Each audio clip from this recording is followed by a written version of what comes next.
Entonces, pues muchísimas gracias por la invitación. Como decía, esta plática se va a llamar hacking electromagnético o hacking electrónico y va a ser una introducción al SDR, ¿no? O Software Defined Radio. Entonces, un poco de mí. Yo me llamo Lenin Alevsky, soy de México también. Actualmente trabajo como Security Software Engineer haciendo open source para una startup llamada Mint.io en California. He estado ya trabajando pues un buen rato tanto en el mundo corporativo como en el mundo de las startups, en seguridad e ingeniería de software. Me gusta bastante y pues estoy obsesionado con la seguridad, ¿no? Es lo que más me gusta y he tenido la fortuna de estar pues ejerciendo en esa parte, ¿no? La agenda de esta plática va a ser la siguiente. Primero voy a dar un poco de contexto de cómo empezó todo esto, cómo empecé yo aprendiendo sobre esto, porque como mencionaba, es relativamente nuevo para mí. Tengo solo 2 meses haciendo esto. Después vamos a ver un poco de teoría, muy poquito, lo prometo. Es acerca de una breve historia de cómo el radio hacking ha sido utilizado en la guerra electrónica a través de los tiempos. Después vamos a aprender los conceptos básicos de radio. Ya que aprendemos eso, entonces vamos a empezar ahora sí a ver qué hay en el mundo del SDR, ¿no? Y después continuaremos con los gadgets más populares, que es todo lo que está ahorita siendo popular, ¿no? En este mundo, por ejemplo, el HackerF, el Flipper Zero, si son gadgets que han escuchado o utilizado, voy a hablar de ellos, voy a mostrar algunos demos y videos. Y después les voy a hablar acerca de las comunidades donde pueden, si les interesa el tema, a las que pueden ir y pueden pues aprender más, hacer preguntas, resolver dudas y en general pues platicar con más gente que les gusta estos temas. Antes de empezar, un pequeño disclaimer, ¿no? Ni yo ni los organizadores del evento nos hacemos responsables del mal uso que se le pueda dar a esta información, ¿no? Al final del día todos tienen que tener sentido común. Si tú piensas que estás haciendo algo que es malicioso, no lo hagas, ¿no? Segundo disclaimer, estos temas de radio y de frecuencias y de comunicaciones pueden llegar a ser un poco sensibles o sensitivos, entonces recomiendo que se asesoren o investiguen cuáles son las leyes de su país en cuanto a comunicaciones. Casi cualquier país tiene una institución que controla todo el tema de comunicaciones y pues ahí si tú vas a internet y buscas, por ejemplo, aquí en el país donde radico está el FCC, que es Federal Communications Commission. Te va a decir las frecuencias en las que sí puedes transmitir y en las que no, y ciertas cosas que no puedes hacer, ¿no? Que son delitos ya, que te puedes meter en problemas, ¿no? Entonces, con eso, pues comienzo, ¿no? ¿Cómo empezó todo, no? Hace 2 meses, precisamente, en agosto, tuve la oportunidad de ir a DEF CON 30 y fue mi primer DEF CON, ¿no? Desde siempre había querido ir, pero por uno u otro tema nunca se me daba la oportunidad. Entonces, pues ya, por fin pude ir, ¿no? Conocí un montón de gente muy interesante y lo que hice ahí fue, encontré un grupo de conocidos, de amigos y nos inscribimos en un Capture the Flag, en un CTF, ¿no? Entonces, este CTF se trata de ICS, ¿no? Que son Industrial Control Systems, que son todos los sistemas, en español sería de control industrial, que son todos los sistemas que regulan las partes de infraestructura crítica, ¿no? De una ciudad, como la electricidad, como el gas, como el agua. Entonces, aquí está una imagen de cómo es más o menos el CTF. Nunca había jugado uno de este estilo y es más o menos como una maqueta donde cada sistema es un reto que tienes que hackear o tienes que vulnerar y cuando lo resuelves pasa algo en la ciudad, ¿no? Como por ejemplo, si hackeabas el sistema eléctrico, se iba a la ciudad, ¿no? Se iba la energía o la luz de la ciudad, ¿no? Entonces aquí tengo un pequeño video de cómo era más o menos. Aquí deberían de verlo un poco. Como les decía, es una maqueta, ¿no? Y todo es en tiempo real, ¿no? Tú mandas tus exploits o haces tus exploits y entonces todo se ve reflejado inmediatamente.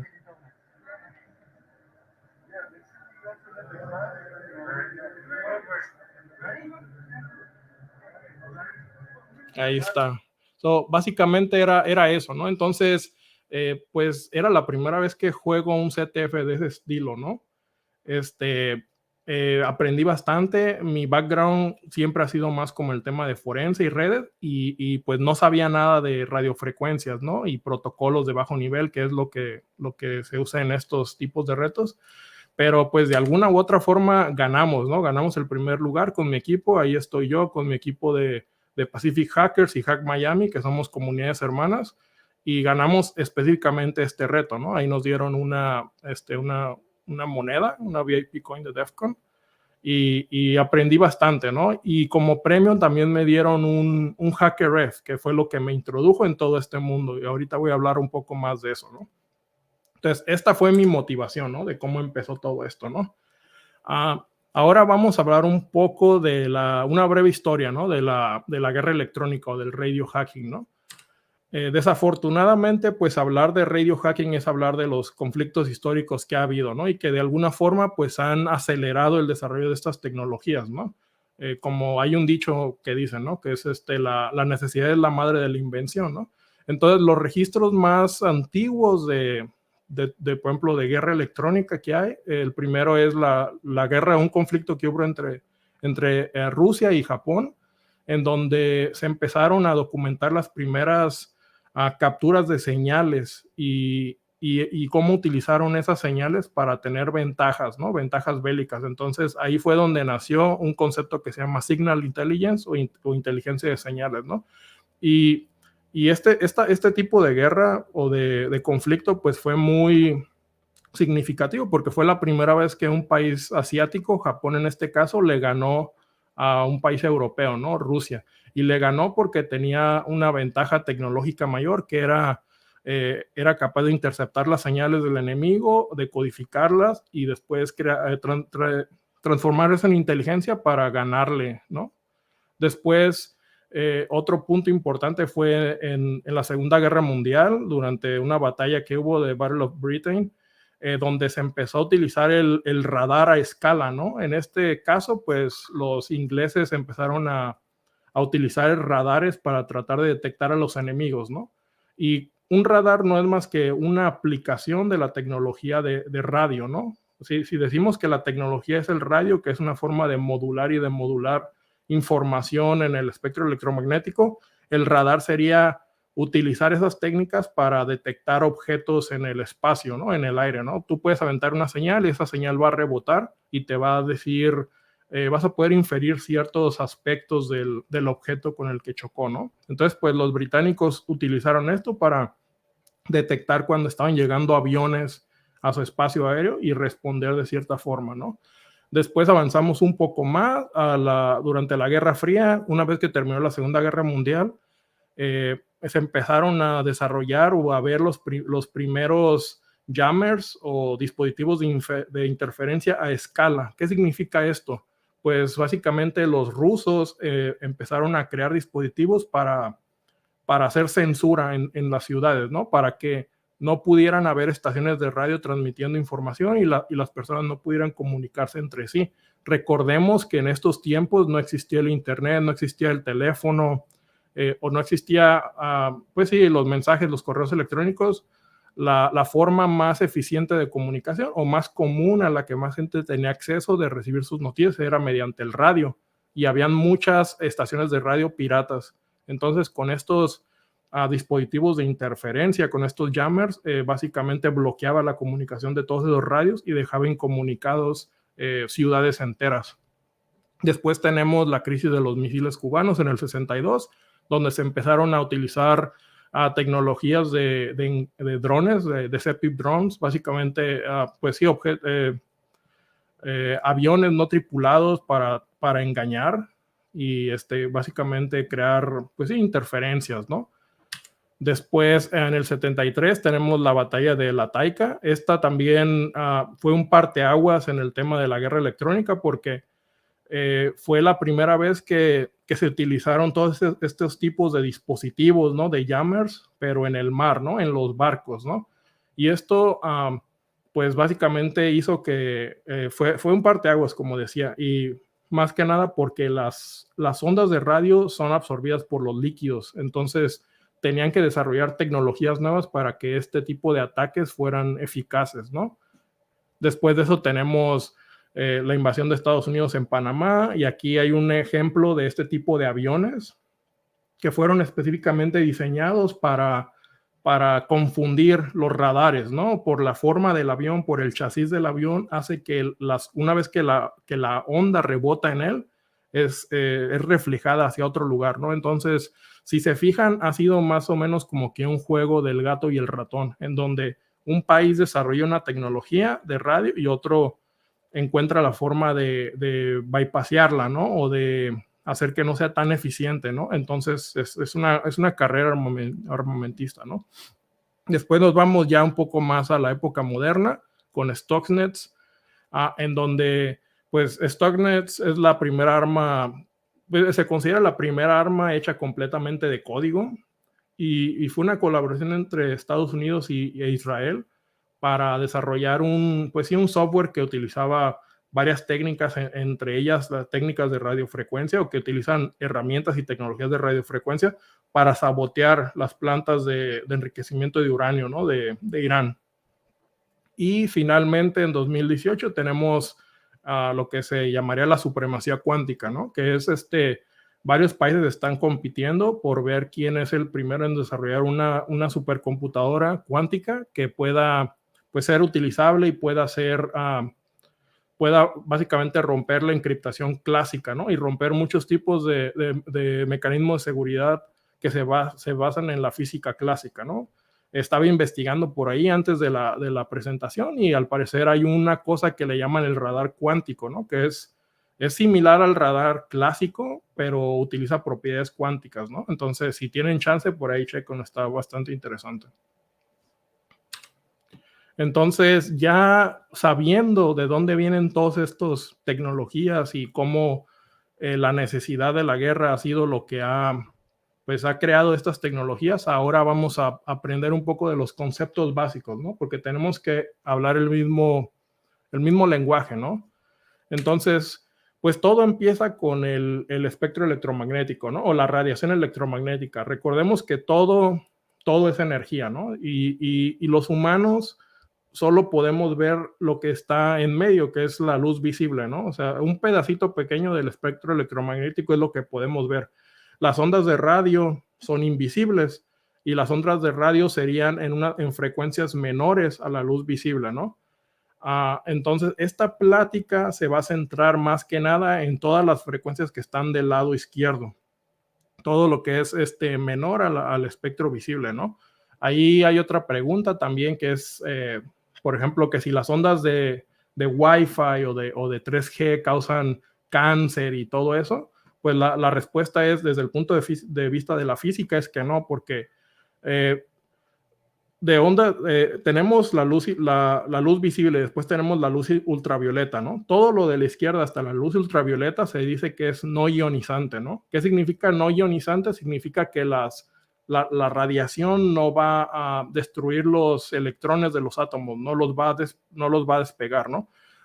Todo lo que empieza después de la luz ultravioleta sí es ionizante, y por lo tanto ahí tenemos, por ejemplo, los rayos X y los rayos gamma, que eso sabemos que pueden llegar a ser dañinos, ¿no? Para el cuerpo, ¿no? Entonces, desde ese punto de vista, pues todo el Wi-Fi, el Bluetooth, no debería ser un problema, ¿no? Para el cuerpo humano. Entonces, como les decía por ahí, esta plática se va a centrar en el espectro electromagnético, que está en las frecuencias que le llamamos low frequencies hasta EHF, ¿no? Extreme High Frequency, ¿no? Entonces, son frecuencias infinitas, ¿no? Pero pues nos tenemos que poner de acuerdo para ver en cuáles transmitir y en cuáles recibir, ¿no? Entonces, si tú buscas en internet el Radio Wave Spectrum o el espectro de ondas de radio, te van a salir que esas empiezan en 1 kilohertz hasta 100 gigahertz, ¿no? Que son estas de aquí del lado izquierdo, ¿no? Entonces, a partir de que ya los humanos nos volvimos bastante buenos en codificar y decodificar información pues sí, en las ondas de energía que mandamos en el aire, surgió toda una disciplina que se llama Signal Intelligence, ¿no? O inteligencia de señales. Entonces, Esta disciplina, que es parte de la seguridad informática, se encarga de analizar todo lo que va en el aire, ¿no? En el espectro electromagnético, o que utilice algún tipo de tecnología electrónica que te pueda dar información, ¿no? Como por ejemplo, tenemos la Communications Intelligence, ¿no? Que sería la primera, ¿no? Esta utiliza esta es información recopilada a partir de todas las comunicaciones de las personas, incluidas conversaciones telefónicas, mensajes de texto, varios tipos de interacciones en línea, ¿no? Y para eso utiliza, pues, micrófonos, hay unos dispositivos llamados EMSI Catcher, ¿no? Que son para capturar llamadas telefónicas, ¿no? O todo lo que tiene con vigilancia de dispositivos telefónicos, ¿no? Después tenemos la ELINT o Electronic Intelligence, inteligencia electrónica, que es inteligencia recopilada mediante el uso de sensores electrónicos, y su propósito es comúnmente determinar, pues sí, las capacidades de los objetivos o de los targets, ¿no? Para esto utilizamos lo que ya conocemos como son los radares, o utilizamos otras tecnologías, otros dispositivos llamados transponders que están en los aviones. Después de eso tenemos la inteligencia de medición o de detección de firmas. Esta, como su nombre lo indica, se trata de utilizando la señal que nos da un objeto, tratar de perfilarlo y crear una firma para que la siguiente vez que recibamos una señal de ese tipo, sabemos qué tipo de objeto es, ¿no? Y no me voy a distraer mucho con este tema, pero hay muchísimas más, ¿no? Tenemos la inteligencia de señales de instrumentación extranjera, tenemos la inteligencia de telemetría y muchísimas más, ¿no? Pero en general, cuando hablamos de ataques de radio, podemos categorizarlos en dos tipos comunes, ¿no? Una sería los ataques de repetición, que básicamente es, como bien les decía, la información está viajando en el aire, ¿no? Está alrededor de nosotros. Entonces, tú puedes leer esa información o capturar esa información y repetirla, ¿no? Aquí tengo, por ejemplo, un ejemplo de un control remoto de un auto. Si yo desbloqueo mi carro, o hay incluso carros que los puedes encender desde el control remoto, y yo capturo esa señal y simplemente la repito, el carro no va a tener forma de saber de dónde llegó la señal, ¿no? Porque recordemos que, o sea, la señal te llega de todos lados, ¿no? Y cuando tú transmites, cuando tu módem transmite señal en todas las direcciones. Entonces, aquí no importa si la señal va encriptada o va ofuscada o va, no importa, ¿no? Porque estás capturando, pues a nivel de la física, ¿no? Estás capturando energía y solamente la estás repitiendo, ¿no? Los autos modernos ya no funcionan, en los autos modernos ya no funciona este tipo de ataque porque tienen una cosa llamada códigos rotativos o rolling codes que implementan un mecanismo de seguridad adicional, pero en los carros modernos de antes de los 90s, esto es perfectamente posible, ¿no? Repetir la señal, ¿no? El siguiente tipo de ataque es un ataque de jamming attack o de interferencia, como les comentaba, ¿verdad? Entonces, estos ataques básicamente lo que hacen es estresar el dispositivo que esté escuchando, ¿no? Si, por ejemplo, yo tengo un radar aquí y este radar está mandando ondas al aire y está mandando ondas y esas ondas rebotan hacia mí y entonces yo digo, aquí hay un objeto. Pero si yo tengo otro avión que está mandando ondas hacia ese radar todo el tiempo, el radar no va a saber cuáles ondas son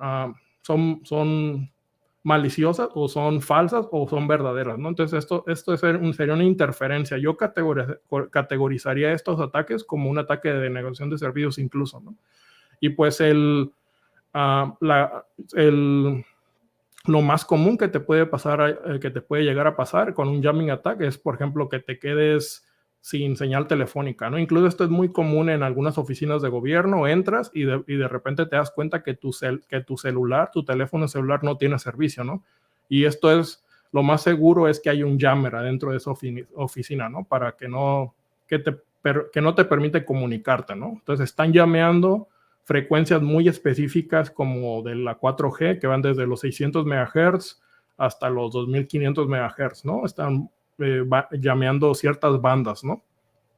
Entonces, resumen de esta sección: jamming attacks y replay attacks, ¿no? Es como lo más común y realmente es muy difícil evitar esos tipos de ataques, ¿no? Por la forma en que funciona la física, ¿no? Porque todo esto es a nivel, no es a nivel de software, incluso es cómo funcionan pues las leyes de la física, ¿no? La realidad.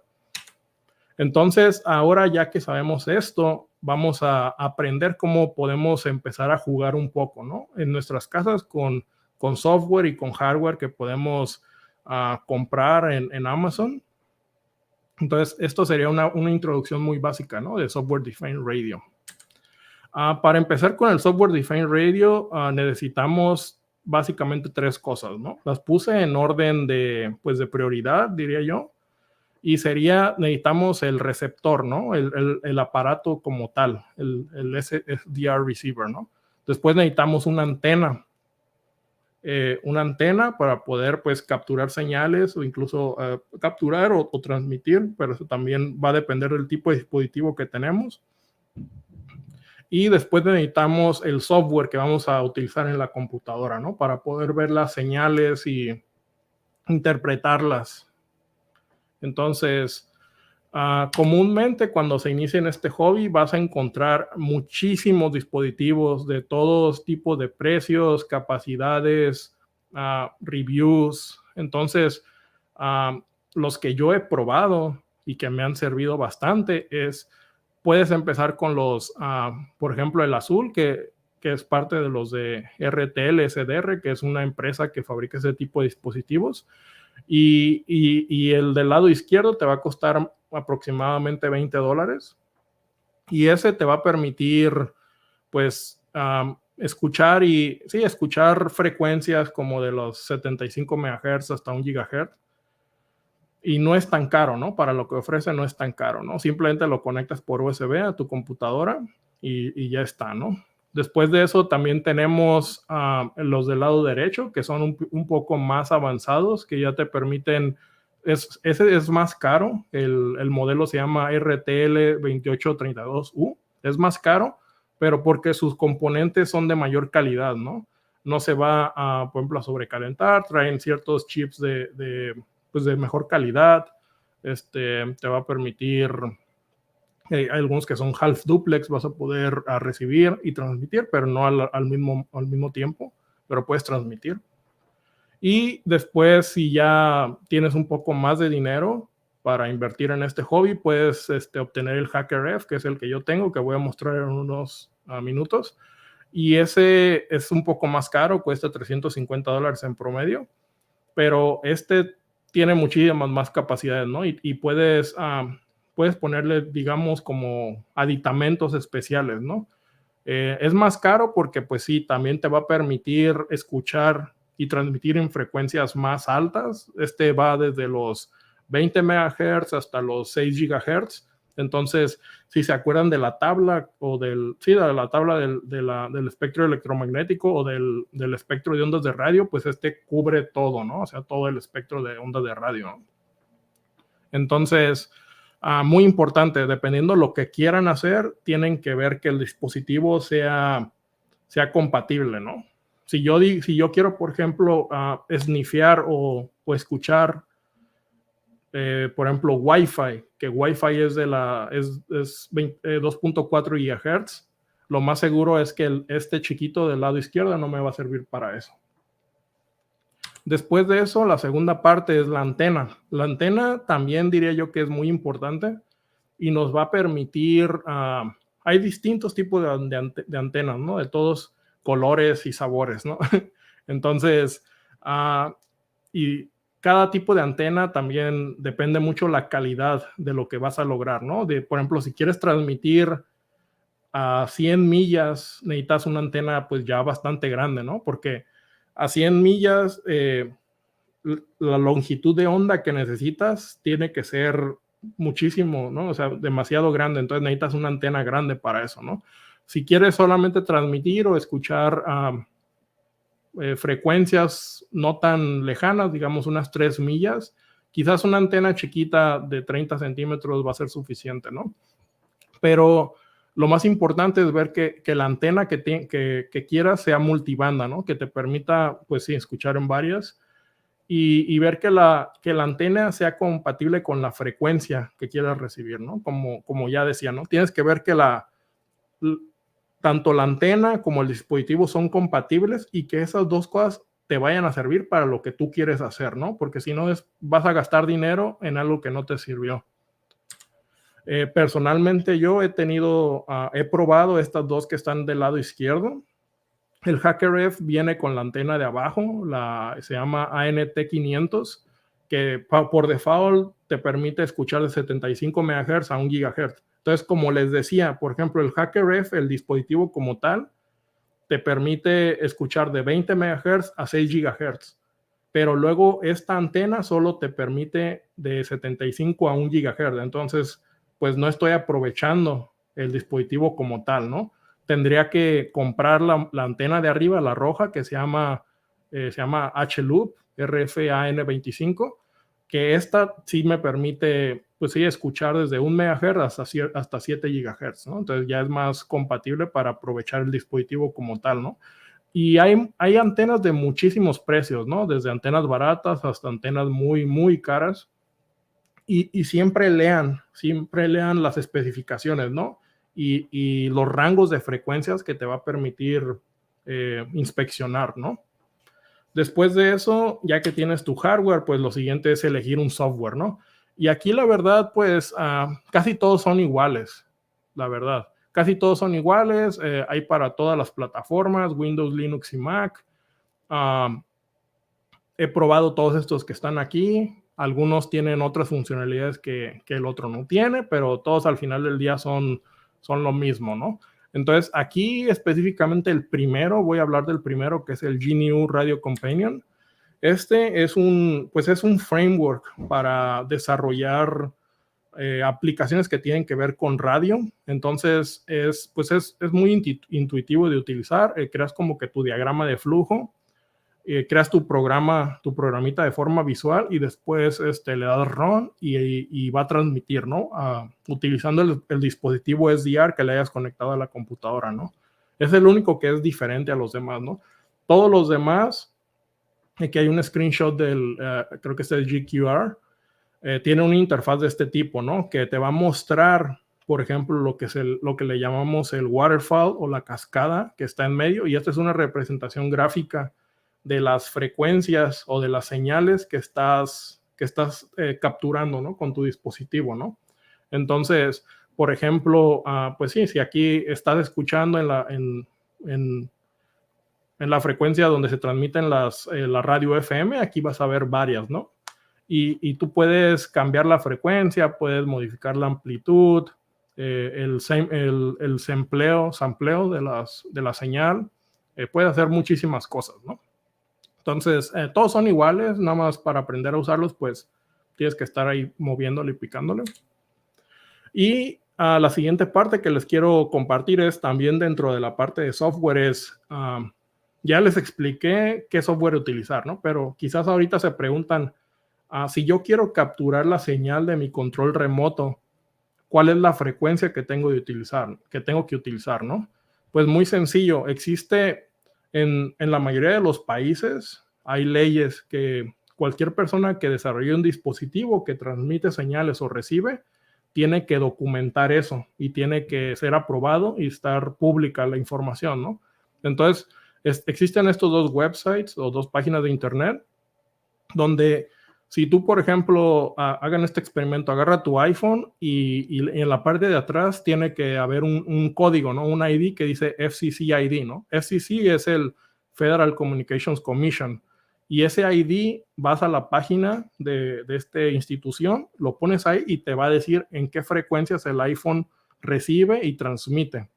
Lo mismo por cualquier otro dispositivo, como por ejemplo este de la derecha son pues estos aparatos que te dan en los restaurantes para avisarte que tu orden ya está lista, ¿no? Entonces, tú igualmente vas a la página, pones ese ID y te va a decir en qué frecuencias el aparato recibe y transmite, ¿no? Y si tú mandas una señal en esa frecuencia, pues puede ser que el aparato lo confundas y empiece a sonar, ¿no? Entonces, esta es muy, pues sí, esta es una página muy, muy importante, ¿no? La uso a diario. Algunas otras cosas para considerar, ¿no? En el tema del radio o del SDR. Por ejemplo, pues sí, la señal del bandwidth, el ancho de banda de la señal. Muchas veces, dependiendo de la frecuencia que quieras utilizar, el horario del día va a influir mucho, porque recuerden, como les decía, todo esto tiene que ver con la física, ¿no? Con cómo funciona el mundo, la realidad. Hay frecuencias que se van a ver impactadas por la ionosfera, ¿no? Que es pues un espacio en el cielo, donde la señal no va a ser capaz de rebotar, entonces se va a ir, ¿no? Frecuencias. El tipo de modulación, si es AM, FM, que son formas de, pues, de encodear la información, de amplitud modulada, frecuencia modulada, GSM también, incluso todo tiene que ver aquí, ¿no? El material, ¿no? El coaxial, que es el material entre la antena y el dispositivo, ¿no? También eso influye, ¿no? Entonces, hay muchísimo que aprender en esta área. Y tú puedes ver, o sea, cuando cambias un componente, es como armar una computadora. Cada vez que tú cambias un componente, vas y ves el performance, ¿no? Cómo se comporta la computadora, ¿no? Aquí también vas a ver lo mismo. Vas a ver si la señal si la señal te llega más débil o más fuerte o con interferencia, ¿no? Entonces ahí tienes que hacer tus experimentos. Las frecuencias más comunes, ¿no? Ya vimos cómo podemos leer frecuencias y capturar, pero las frecuencias más comunes que se utilizan hoy en día pues en el espectro de las ondas de radio tenemos las VLF, que son las Very Low Frequencies o frecuencias muy bajas, donde se utilizan más que nada para cuestiones de navegación marítima, ¿no? Después tenemos la low frequency, frecuencias bajas, que también cuestiones pues sí, de beacons, ¿no? Que están mandando señales. Y si se fijan aquí en este gráfico, es en las que están del lado izquierdo, en la parte azul, es el amplitud de la onda, ¿no? O sea, entre más baja la frecuencia, la onda va a ser mayor, ¿no? Por lo tanto, va a viajar más distancia, ¿no? O va a poder, pues sí, va a poder viajar más lejos y atravesar más cosas, ¿no? Después tenemos la medium frequency, donde ahí empieza la señal AM. Después tenemos el HF, que es high frequency, que ahí está, por ejemplo, todo el radio aficionado o el ham radio, que es sí, todos los servicios de rescate que utilizan radio, la gente que trae radios en sus carros para hablar entre ellos. Después tenemos el very high frequency, donde ahí ya empiezan las señales de pues sí, de las cadenas de teléfono, de televisión, perdón, que creo que ya no existen, ¿no? En México, al menos en México y en otros países, la televisión ya es digital, ¿no? Ya nada es análogo, nada se transmite por radio. Pero pues ahí mismo también están las ondas de FM, ¿no? De radio FM, ¿no? Después tenemos ya unas que son más interesantes, que es la de UHF, Ultra High Frequency Radio, donde íbamos a tener todas las tecnologías de GPS, de Wi-Fi, de 4G, de televisión, y ya después hacia arriba, Super High Frequency y Extreme High Frequency, que ya son cuestiones más de comunicación satelital y de pues los telescopios electrónicos, ¿no? Que están mandando ondas de radio, ¿no? Entonces aquí tengo una tablita, ¿no? Que esta pues es como la Biblia, ¿no? Se la tienen que aprender de memoria. Entonces, si quiero, por ejemplo, escuchar frecuencias de AM, tengo que escuchar desde la 540 hasta la 1700 kHz o 1.7 por ahí, ¿no? Y luego FM radio, lo mismo, 30 MHz a 300 MHz, ¿no? Ham radio, que es el radio aficionado, las más comunes son la 118, la 144, la 136, ¿no? Y esto también puede ser que es por regulación, ¿no? Puede ser que en tu país sea diferente, ¿no? Porque este tipo de frecuencias, como funciona es el gobierno las vende, ¿no? O sea, si yo hago una estación de radio y quiero comprar una frecuencia o quiero comprar el derecho para transmitir una frecuencia, tengo que hablar con la institución de comunicaciones de mi país y decirles, véndeme una frecuencia, ¿no? Y ya después pues tenemos, aquí está los controles remotos que les decía, ¿no? La mayoría de todos los controles remotos van a transmitir en alguna de estas 4 frecuencias, ¿no? La de 315, la 433 868 o 915, ¿no? Entonces, abre tu Software Defined Radio y presiona el control y ve cambiando entre estas 4 frecuencias hasta que veas algún, pues sí, algo en la pantalla, ¿no? Que se vea que recibió una señal, ¿no? Después tenemos el Wi-Fi, el espectro de Wi-Fi, que estas, pues seguramente a varios les van a sonar conocidas, que es la 2.4 GHz o la 5 GHz, ¿no? Que es lo que te pregunta el módem siempre, ¿en cuál de las dos quieres transmitir? Después tenemos toda la celular, que es desde las 600 MHz hasta incluso 39 GHz. Y Bluetooth, que también es importante. Si quieres capturar Bluetooth, sería a 2.45 GHz. Entonces, ahora vamos a ver radio hacking, ¿no? Que ya es como que el siguiente nivel, ¿no? De Software Defined Radio, ¿no? Entonces, les hablaba del HackerRef, ¿no? Que fue el premio que me gané en DEF CON, ¿no? Entonces, pues ya me lo dieron, ¿no? Pero, oh sorpresa, pues yo no sabía nada de esto, ¿no? O sea, yo no sabía que era una frecuencia, no sabía que era el espectro electromagnético, amplitud de onda, o sea, yo literalmente no sabía nada de eso, ¿no? Entonces, pues me empecé a meter un poco a aprender todo esto. Básicamente, pues es leer, ¿no? Leer las especificaciones de los aparatos y pues vi que el premio que me dieron era realmente ya un aparato pues serio, ¿no? Para dedicarse en serio a todo esto del radio, ¿no? Entonces, estas son algunas de las especificaciones del HackerRef. La empresa que lo produce es esta que se llama Great Scott Gadgets. La característica principal es que es open source, ¿no? Tanto el hardware como el firmware. O sea, tú podrías construir tu propio HackerRef. Si tienes conocimientos de electrónica, podrías hacer eso. Puedes modificar el firmware, puedes instalar otro firmware que tú quieras, puedes modificarlo completamente, ¿no? Es un dispositivo half duplex, lo que significa que puedes transmitir y recibir señales, pero no al mismo tiempo, es uno u el otro. Puede escuchar, como ya bien les decía, desde high frequency hasta ultra high frequency, que es 30 MHz hasta 6 GHz. Y tiene un ancho de banda de 20 MHz, ¿no? Que es pues la longitud de onda que puedo escuchar, ¿no? Y aquí hay 2 imágenes, ¿no? Una es cuando viene como con su case y el logo, y el otro es por dentro, ¿no? Como lo ven, ¿no? Entonces aquí tengo un pequeño demo, que déjenme encuentro el video, que es lo primero que hice, ¿no? Cuando lo tenía aquí, que era... Si se fijan aquí, o sea, tengo abierto mi programa y cada vez que presiono el radio, pues estoy viendo que hay una señal en el aire, ¿no? Entonces, no está haciendo nada muy interesante, nada particular. Simplemente, pues puedo saber cuando alguien está transmitiendo a mi alrededor, ¿no? Simplemente con tener el HackerRef corriendo, ¿no?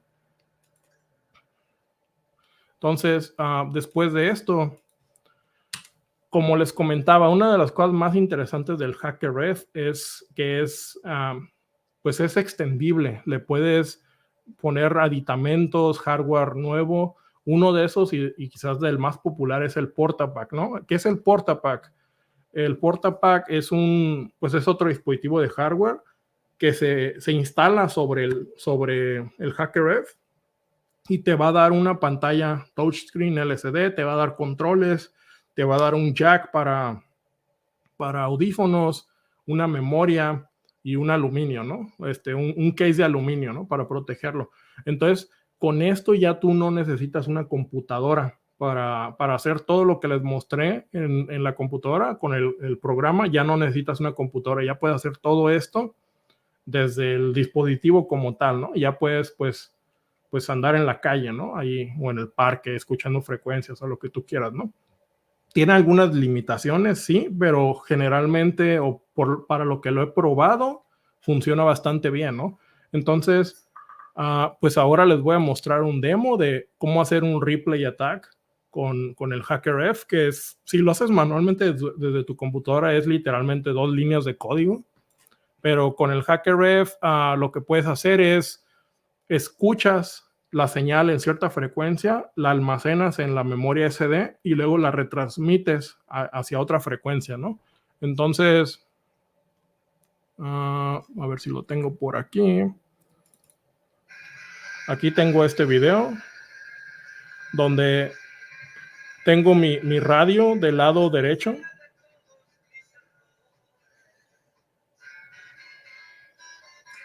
Sí, ahí se alcanza a ver. Tengo mi radio VF5R del lado derecho y está escuchando una cierta estación, ¿no? De radio. Entonces, en mi HackerF yo previamente capturé la señal de otra estación diferente que está transmitiendo en otra señal diferente y estoy retransmitiendo en la señal a la que el radio negro está escuchando, ¿no? Entonces, obviamente esto, como decía al inicio en el disclaimer, lo hice en una localidad, en una locación donde no había más dispositivos a los que les pudiera interferir. Son mis propios dispositivos, no había nadie más a mi alrededor, pero pues de esta forma puedes demostrar, ¿no? Cómo el replay attack es muy sencillo de hacer, ¿no? Y si tú estás escuchando un mensaje en cierta frecuencia, alguien te lo puede interferir e inyectar un mensaje diferente, ¿no? Entonces, el siguiente demo es el HackerF o el Software Defined Radio. No solamente es acerca de, pues sí, de estaciones de radio, ¿no? Es todo tipo de comunicaciones que van en el aire, como por ejemplo, hay un sistema o un protocolo que se llama ADSB, que significa Automated Dependent Surveillance Broadcast, que básicamente todos los aviones que están en el aire tienen que mandar señales para comunicar su posición, ¿no? Para que no vayan a chocar con otros aviones. Entonces, con el HackerF y el PortaPack, tú puedes capturar esas señales incluso, ¿no? Y aquí, por ejemplo, aquí estoy viendo, esta es la región donde vivo, estoy viendo que mi HackerF detectó que hay un avión que decía que era de Ucrania, ¿no? Y estaba en el área, ¿no? Entonces aquí incluso trae un mapa donde me dice desde dónde está llegando la señal y aquí me dice la información del vuelo, longitud, latitud, altura, hace cuánto encontró la señal y te da toda una lista de todos los otros vuelos, ¿no? Que si tú vas a Google y pones esos vuelos, vas a ver una información similar, ¿no? Pero aquí el HackerF lo está detectando directamente, ¿no? En el aparato, ¿no? Entonces puedes traquear aviones, ¿no? No sé si escucharon de una noticia en donde había un adolescente que estaba publicando en Twitter la ubicación del jet privado de Elon Musk todo el tiempo. De esta forma lo estaba haciendo, ¿no? Estaba detectando dónde estaba el jet todo el tiempo y publicando la ubicación, ¿no? Utilizando este protocolo. El siguiente gadget del que les quiero hablar y del que todo el mundo está hablando ahorita es el famoso Flipper Zero. Y Flipper Zero es un dispositivo chiquito. De hecho, a ver, creo que aquí tengo, no sé si alcanzo a ver, aquí tengo uno, ¿no? Este dispositivo pues es muy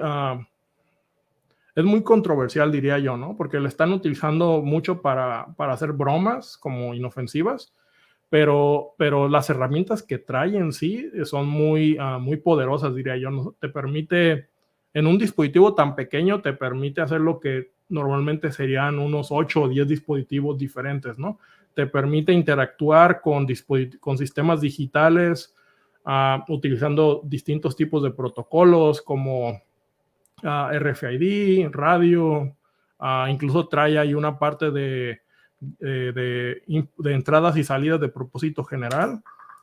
Y como decía aquí, es un dispositivo, pues no es extremadamente caro, te cuesta $165, te permite, trae un transceiver, es decir, que puede recibir y transmitir en todas las frecuencias menores a 1 GHz, que ya vimos que todo lo de los controles remotos está en 1 GHz, abajo de 1 GHz, te permite clonar RFID, te permite leer NFC, sobreescribir NFC, te permite inspeccionar Bluetooth, infrared, todos los controles remotos. Es un control universal, trae una micro SD para storage, trae el famoso GPIO, que es lo que hablaba de General Purpose Input Output, trae eButton y trae BAT USB, que es automatización de teclas utilizando USB, ¿no?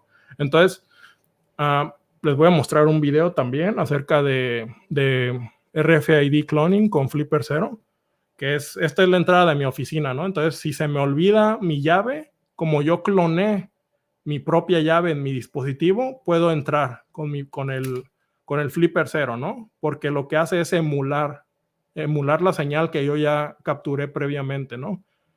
Entonces esto pues puedes capturar la llave de cualquier otra persona, ¿no? Y emularla, ¿no? Y usualmente esos mecanismos de seguridad no traen ningún tipo de autenticación, por lo que este tipo de replay attacks o ataques de repetición son posibles, ¿no? Después de eso les voy a mostrar el BAT USB, que básicamente es, si algunos conocen el Rubber Ducky o dispositivos de ese estilo, en donde tú programas un script que se va a ejecutar automáticamente al conectar el USB. Esto es literalmente lo mismo, ¿no? Incluso los scripts de Rubber Ducky son compatibles, o ya hay mucha gente que los migró a este formato de BAT USB. Entonces tú solo lo conectas y automáticamente va a correr varias teclas en la computadora. Puedes abrir puertos, puedes empezar un servidor de SSH, puedes descargar un PowerShell. Entonces, para auditorías de seguridad, de ejercicios de red teaming más que nada, es muy interesante. Entonces, realmente ahora les voy a mostrar el más controversial, digamos, que es el que le gusta a todo el mundo, que es el famoso hack de Tesla, que es abrir el puerto de carga, que en realidad pues no tiene mucho chiste, pero pues es divertido. Entonces, pues sí, con un Flipper 0 puedes abrir el puerto de carga de cualquier Tesla que veas en la calle. Obviamente no lo hagan, solo abran el de ustedes.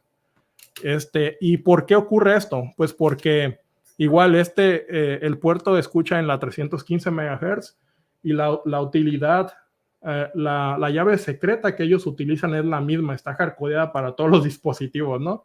Entonces alguien la capturó hace mucho, la publicó en GitHub y pues ya todo el mundo la tiene, ¿no? Entonces todos están pues troleando y molestando a todos la gente que tiene Teslas, ¿no? Entonces, estas son algunas de las capacidades del Flipper 0.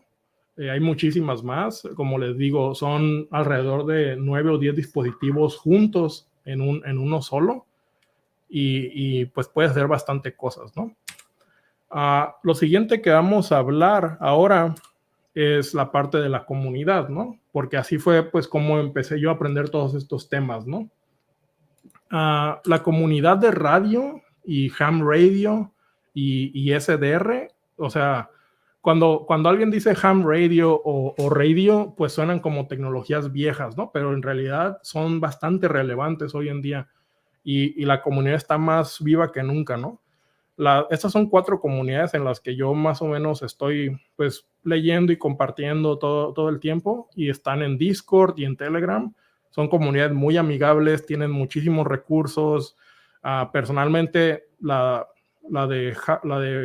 segunda, la de HackerRef Portapack Mayhem, estaba trabajando con un extraño que conocí ahí, y él me fue guiando sobre cómo instalar el Portapack en mi HackerRef, ¿no?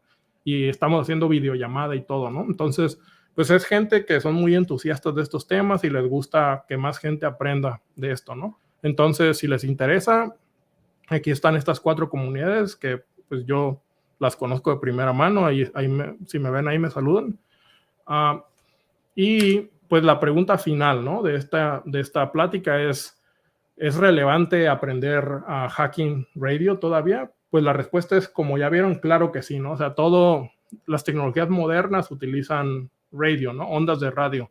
El Tesla utiliza ondas de radio, ¿no? Y lo más, digamos, peligroso de todo esto es que todos estos protocolos fueron inventados hace mucho tiempo, entonces no hay mucha seguridad detrás, ¿no? Y todos estos agujeros de seguridad apenas se están descubriendo, ¿no? Entonces hay muchísimo espacio para hacer investigación de seguridad, security research, para encontrar vulnerabilidades, reportarlas, presentarlas en eventos. Para aprender básicamente hay muchísimo espacio, ¿no? Y con esto, pues estas son algunos de los recursos que utilicé en esta presentación, algunos videos y tutoriales que explican un poco más acerca de la física detrás del radio, de los gadgets. Y con esto termino mi presentación. Espero les haya gustado bastante. Aquí están mis redes de contacto por si quieren seguirme.